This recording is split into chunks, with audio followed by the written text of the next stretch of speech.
Près de l'aéroport international de Kaboul, c'est la chaleur torride du mois d'août qui domine.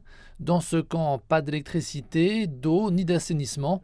Il y a 6 ans, comme de nombreux Afghans, Naouzoula a fui sa ville natale touchée par le conflit. Ce père de 4 enfants, dont un bébé de 5 mois, explique que nourrir sa famille est un défi. Travailler et trouver de la nourriture me prend beaucoup de temps. Parfois j'en ai assez, parfois pas assez. Je reste reconnaissant à Dieu pour tout car nous sommes en paix. Mais en fait, il n'y a pas de travail du tout.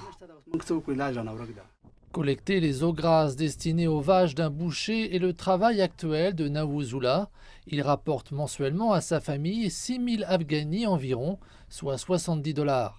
Naouzoula se plaint de n'avoir reçu aucun soutien des gouvernements. Il conserve cependant le drapeau afghan interdit par les talibans. Le gouvernement par intérim essaie maintenant de ramener ces 3 millions de déplacés internes chez eux.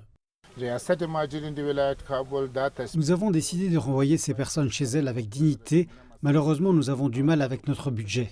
Ainsi, les actifs afghans de 7 milliards de dollars, désormais détenus aux États-Unis, sont plus urgents que jamais. Par ailleurs, l'ONU a appelé à une extrême prudence concernant le déplacement d'autant de personnes. Nous n'avancerons pas vite.